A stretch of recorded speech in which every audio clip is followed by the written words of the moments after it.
What's up, everyone? Welcome to Young Bright Chats, also known as YBC Podcast. And we are your hosts who will be with you throughout the entire podcast. I'm Mafna. And I'm Abdul Shakur Abdullah. In this podcast, we talk with various young leaders, entrepreneurs, and activists in Tanzania. So buckle up, grab your paper and pen, and get ready to dive into a world full of skills, knowledge, ideas, and many more from our young changemakers in Tanzania. Let's go!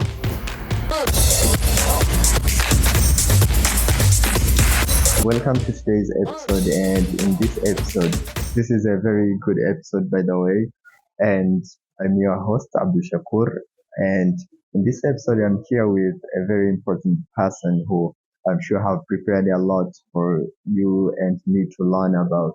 This is a UNICEF advocate, Nabiha Kasim, and with all due respect, I'll give her a few seconds to introduce herself to you and to me as well. Welcome. Thank you. Hi everyone. My name is Nabiha Kasim Ali. I'm currently serving as UNICEF Youth Advocate in Sexual and Reproductive Health and Mental Health. I'm also a champion trainer who underwent champion training of trainers in Nairobi for 5 days. Right.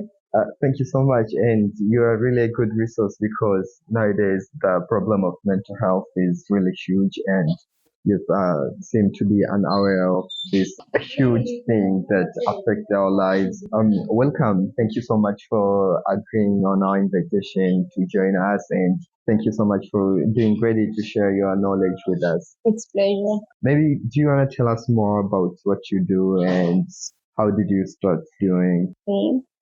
As I said earlier, I'm UNICEF Youth Advocate in Sexual and Reproductive Health and Mental Health. What I do as UNICEF Youth Advocate is championing for the rights of children and youth, the thing that really matters to them. And what I do is raise my voice for the challenges that faces kids and youth of Tanzania in different matters, including education, sexual reproductive health, and mental health, to different stakeholders like the government. All right, and how did you start doing? When did you start doing? And what skills did you need to be a good fit for this Well, position? it started way back then. Since I was primary school, I would volunteer in different projects. I would be leading people in a parade. It started small, but now it's going big, and just went on till 2021 when I was chose to be youth champion to talk about the rights of the children and youth of Tanzania to different stakeholders.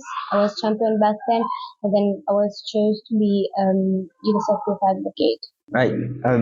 I see you're doing a really good job because you said you are advocating for youth, but also for children, and it's really important to start with children before they become youth and build that mindset of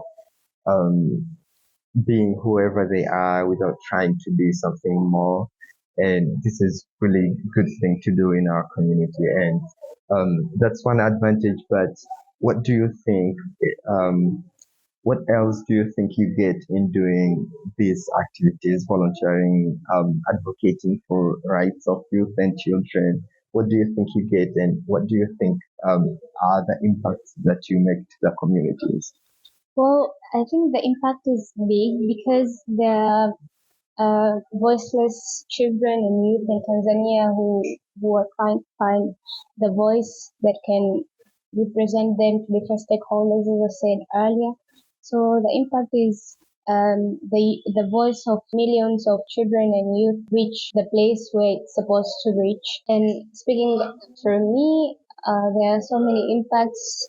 I'm creating my CV here by doing volunteering activities.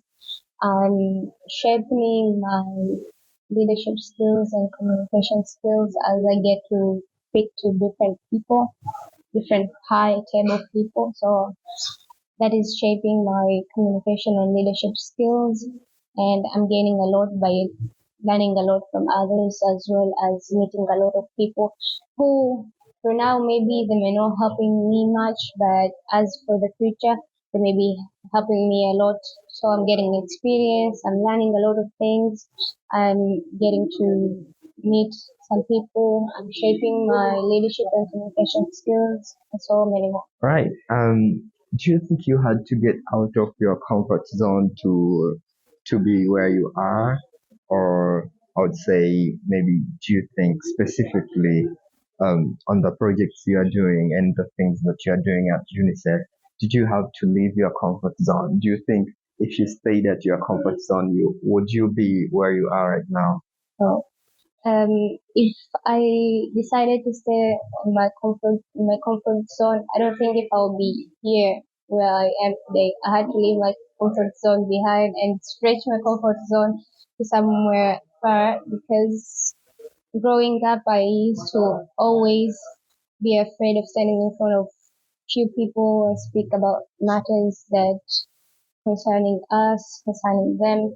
I was always afraid, but with time I started getting out of my comfort zone because seeing the advantage of me getting out of my comfort zone, speaking with the millions of children of Tanzania. So I had to get out of my comfort zone. And if I stayed in my comfort zone, I wouldn't be here where I am today. So getting out of comfort zone is must when you want to achieve success in life. Yeah, yes.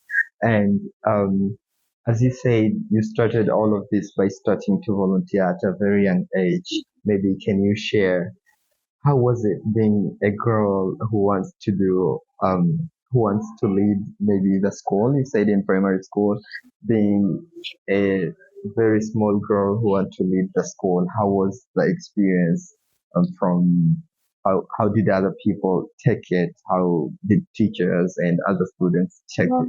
well, there are two different types of people in this. There are some people who believed in me and they were like, Nabiha, you're capable enough of doing this kind of things. Just do and you'll reach far one day. And there are some people who have this kind of mindset that women are not supposed to reach anywhere far. You're women, so you have to be under men. I'm not saying that we're not supposed to be under men Yeah, or what, yeah, I but understand.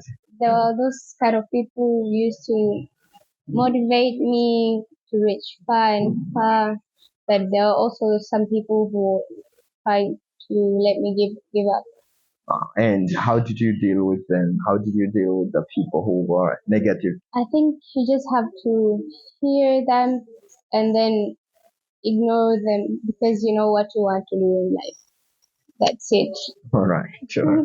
And why do you think youth nowadays are not very good in doing volunteering works? And maybe they think because they don't get anything at the moment, but what advice do you have to them, and what advice do you have to specific young girls and young ladies who want to do something, but they think just because they are women, they probably won't be accepted by the community or something Yeah. like that.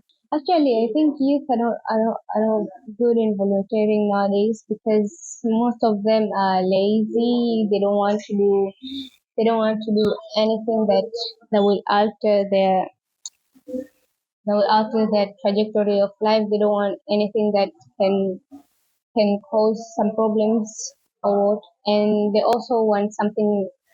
They want to get paid every time they want to do something to get paid, not knowing that volunteering it's a really big thing. You start small, but you go big, and as you go and go and go, then maybe you get somewhere where you get paid. Yeah, I think that's And why. what advice do you have to the youth, especially young girls who want to do something, but they think just because their gender is labeled as female that they can't do something? What do you think? Or to the people, to the young ladies who are facing difficulties by the community accepting who they are? I guess don't let anybody telling you what you're capable of, what you're not capable of. I think you should do that. If you want to achieve something in life, you have to put some other people's opinions behind and focus on yourself, on the things that you you really want. If your mind can can conceive something, something can be conceived in your mind that you can do it, then your body will definitely try to find some ways of doing it and achieve it. So don't let anybody telling you what you are, what you are not capable of. As long as you believe in yourself, nothing is impossible. The word itself says, I am possible. Oh, yeah, that is wonderful. And maybe if you have any last word or any last advice to the community or to the youth or to the person who's listening to this. Okay, as a means of youth advocate in sexual and reproductive health and mental health, I'm dedicating this to everybody who has mental health problems out there. If you should not be ashamed of having mental health problems. Mental health problems are body problems, just like other body problems, like being hurt, your stomach pain or headache or any other. So don't stay silent if you have mental health problems. If you think like you don't know what to do, just try to find someone who can help you, who can try and get you out of that problem. Oh yeah, everybody out there, if you have mental problems, whether you know it, whether you don't, or if you think your friends have mental problems, please talk to them, live with them nicely, but also speak up. Make sure you get help and don't. Okay. And the other thing is, most of the time, people with mental health problems don't want to share their mental health problems because they're afraid of people judging them. Maybe people will say like they're pretending or they don't. There's nothing as such. There's nothing as such mental health problems. So if you think like you are having mental health problems, then I think professional help will help you much. And also for each and every person who is listening to this and judging people who say they have mental health problems, I think you should stop the judgment because most of the time people with mental health problems, they want someone who can understand them because they are sick as someone else is sick with headache or stomach pain or any other issues. Yeah, so basically, everybody has a contribution in trying to help someone with mental problems. So take your part and play your role in helping someone to overcome the problem of mental health. And this is just a normal problem that everyone sometimes, at one time or another, will have to go through. So, yeah, thank you so much, Nabiha, for being ready to share with us on this episode. And to everyone, make sure you follow us on our Instagram and TikTok at ybc.podcast, but also subscribe to our YouTube channel, but also be ready to stream our podcast, this one and the future ones in our Spotify channel and other streaming platforms under ybc.podcast. Thank you so much. You're welcome. That's it for today's episode. We would like to give lots of thanks to our listeners for being with us throughout the episode, and a huge shout out to our teammates Waridi and Jerome who helped keep this podcast going. Are you interested in contributing or being featured in our podcast? Contact us through our Instagram under ybc.podcast. That is ybc.podcast. And folks, don't forget to tune into our next episode of YBC, where young minds get filled with knowledge to impact the world.